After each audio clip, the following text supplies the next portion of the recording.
Hello friends, welcome to my YouTube channel Bapan Dipa. আবার চলে আসলাম ছোট্ট একটি ভিডিও নিয়ে।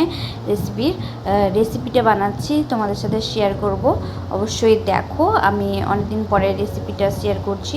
এটা ভিডিওটা আগেই নেওয়া হয়েছিল, কিন্তু দিতে পারিনি শরীরটা অসুস্থ কারণে।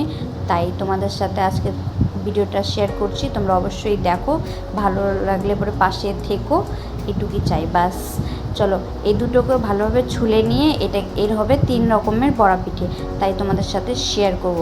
তোমরা কিন্তু দেখো, অবশ্যই দেখো। এদিকে ছুলে নিচ্ছি আমি তালগুলো, এই দুটো তাল।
ঘষে নেওয়ার পরে এটাকে ঝুলিয়ে দিয়ে রেখেছি। দেখো, মানে তেতো ভাবটা বার করানোর জন্য এটাকে বেঁধে রেখেছি একটি সুতি কাপড়ে।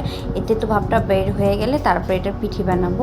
তারপরে এদিকে দেখো, চাল ভিজিয়েছিলাম সকালে, যে চালটাকে এবার ভালোভাবে ধুয়ে এবার ঝরিয়ে নেব জলটি। তারপরে এটাকে মানে আমুল দুস্তায় দেখো, এদিকে বেটে নিয়েছি আমুল দুস্তায়, বা মিক্সচারও করছি, আমুল দুস্তায়ও একটু বেটে নিয়েছি। তারপরে এদিকে দেখো, ওটার তেতো ভাবটা বাড়ানোর পরে তারপরে এইখানে দেখো বের করে কি সুন্দর টান টান আঠার মতন হয়ে গেছে। তারপরে এটাকে এখন ভালোভাবে সব কিছু দিয়ে মেখে নেব। সেখানে আমি নিয়েছি সুজি নিয়েছি, চিনি নিয়েছি, দুধ নিয়েছি, তাল নিয়েছি আর ময়দা নিয়েছি। এগুলো সব মেখে আমি এটার মালপোয়া বানাবো, তালের মালপোয়া বানাবো। এই দেখো, এদিকে আমি তেল বসিয়েছি গরম কড়াইয়ে। তারপরে এক এক করে সব মালপোয়াগুলো আমি আস্তে আস্তে ভেজে নেব। দেখো, মালপোয়াগুলো যদি দেখতে একটু বাজে হবে, কিন্তু দেখো সত্যি বলছে, এই মালপোয়া ভালো ভাজি, কিন্তু ওই দিনকার মালপোয়াটা ভালো হয়নি। আমার নিজেরই খারাপ লাগতেছিল। কী করব বলো, তোমাদেরকে একটু বানিয়ে দেখিয়ে এলাম। যদি ভালো লাগে অবশ্যই দেখো। কিন্তু আমি ভালো লাগছিলো একটাই, খালি ফুল ছিল ভালো, আর কোনো মালপোয়া ফুল ছিল, কোনো ফাইনালি সবগুলো এইভাবে ভেজে নিলাম, ভেজে নিয়ে রেখে দিলাম। পরে তোমাদেরকে দেখাবো। দেখো, এদিকে নিয়েছি একটা পেস্ট, সেটা হলো ময়দা দিয়ে আর তাল দিয়ে। এটা এখন পাতা পুরানো হবে, কেন কি এটারই আসল নিয়ম। সন্ধ্যা হয়ে গেছে, পুজো দিব বলে, তাই এটাকে ভালোভাবে কলা পাতার মধ্যে দিয়ে তারপরে তাওয়ার মধ্যে দিয়ে পুড়িয়ে নিলাম পাতাটাকে। তো ভিতরে ওটা সিদ্ধ হয়ে যাবে, পাতাটা পুড়ে গেলে ভিতরটা সিদ্ধ হয়ে যাবে, যেরকম বলি ভাপা। দেখো, পাতা পুড়িয়ে এভাবে রেখে দিয়ে আমি সন্ধ্যা দিতে গেছি। সন্ধ্যা দিয়ে এসে পুজো দিয়ে তারপরে এসে দেখো, মা শাশুড়ি মা এদিকে তালের বড়াগুলো বানিয়ে নিচ্ছে। এগুলো হলো সুজি আর ময়দা আর তাল দিয়ে, বাস এগুলো দিয়ে বড়া পিঠে বানিয়ে নিয়েছে।